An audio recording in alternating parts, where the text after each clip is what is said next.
রিকশা চালানো থেকে শুরু করে কর্মজীবনে অনেক কাজ করেছেন লাল মিয়া। 2 বছর ধরে শুরু করেছেন চানাচুর মাখা বিক্রি। পথে ঘাটে অসংখ্য চানাচুর ও মুড়িওয়ালার দেখা মেলে, কিন্তু এরকম রং বেরঙের পোশাকে চানাচুরওয়ালা দেখতেই পাওয়া যায় না। কেন এই রং বেরঙের পোশাকে তিনি চানাচুর বিক্রি করছেন তা জানবো আজ। কারা কি মনে করে এটা আমার দেহার বিষয় না, কিন্তু আমার ভালো লাগে, এটা দিয়ে আমি কইরা খাই, এটা আমার ভালো লাগে। নানান কথা কইতেই পারে, অনেরা তো আর আটকানো যাবে না। কেউ আনন্দ পায়, কেউ কষ্ট পায়, কেউ বেশি মারে, কয় মামা কি পড়ছে দেখে অনেকে আবার কাছে আসে। হ্যাঁ, আবার দেখে অনেকে কাছে আয়, কেউ ভিডিও করে নিয়ে যায়, কেউ সাথে একটা খারে একটা ছবি তুলে নিয়ে যায়।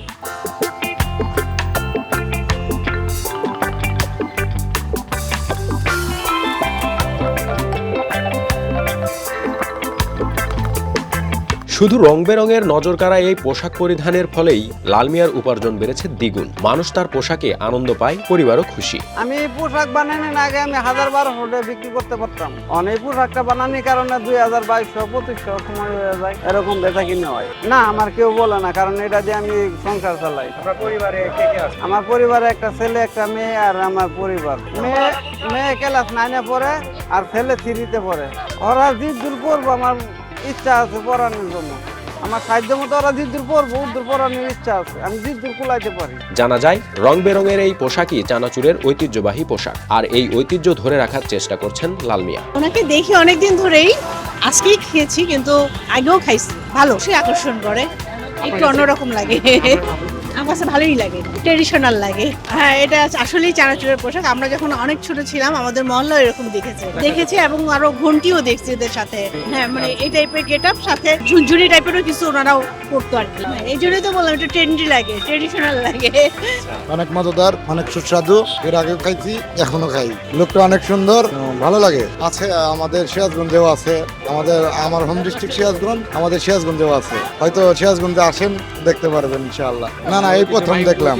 না, এটা অনেক বেস্ট লুক, অনেক ভালো লাগে আর কি। অন্যের হুকুম ও জিম্মাদারি পছন্দ না বলেই নিজের উদ্যোগে এই ভিন্নধর্মী পোশাকে রাজধানীর আমতলীতে তিনি চানাচুর মাখা বিক্রি করছেন আপন মনে। চানাচুর ধরলাম কেন, পরের কাজ ভাই আমার শরীরে গোলায় না, পরে জিম্মাদারি কাজ আর করতে ইচ্ছা হয় না। না ভাই, নিজে যা করতে পারি এটাই সিদ্ধান্ত নিয়েছি, নিজে যা করতে পারি এটাই করবো। হ্যাঁ, আগের থেকে ভালো আছে, পরে জিম্মাদারি কাজের থেকে অনেক ভালো আছে, কারো কথা শুনতে হয় না।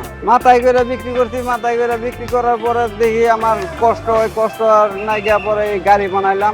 এই গাড়ি বানায় পরে এই যে 5 আগস্টের পরে এই যে পোশাক বানাইলাম, পোশাক বানায় পরে এই জায়গায় বইয়া আইসে ব্যস্ত। এই পোশাকের আইডিয়া যখনকার মাথায় করে বেচলাম, তখনকার এই বেচা কিনি কম হয়, দিন চলে না। পরে মনে করলাম যে পোশাক বানাই, একটা গাড়ি বানাই, সেনাপুরের একটা পোশাক আছে। তো এটা ঐতিহ্যটা ধরে রাখার জন্য এটা মাথায় একলাই আমি বুদ্ধি বাই করলাম। বুদ্ধি বাই করে এই যে নিজের খলিবারে যাইলাম, যাই খলিবারে জিবে করলাম, ওইভাবে বানাই দিল। এই যে আইজে ব্যস্ত না, বেচা কিনি বাড়ে নাই, তবে দেখে একটা আকর্ষণ, একটা ভালো লাগে, একটা আনন্দ ফুর্তি, আর জিনিসটা খাই পাবলিকের ভালো লাগে বিদায়। আমার সন্ধ্যার পর বেচা কিনি, মূলত সন্ধ্যার পর মোটামুটি ভালো কাস্টমার আছে। আমি সবসময় এই জায়গায় বসি, এটা মহাখালী আমতলী নুরানি টাওয়ারের সামনে। আমি বিকাল 3টা থেকে আইতে 11টা পর্যন্ত আছি, অনেক কাস্টমার আছে। আমার এই জায়গায় বড় বড় অফিসার পর্যন্ত খাওয়া যায়, গাড়ি থামায়। আমার এই জায়গাতে পার্সেলও নেওয়া যায়, আমার ডেলি পার্সেল যায়, আমি পার্সেল দিই, আমার পার্সেল যায়। রাজু আহমেদ, নিউজ 24।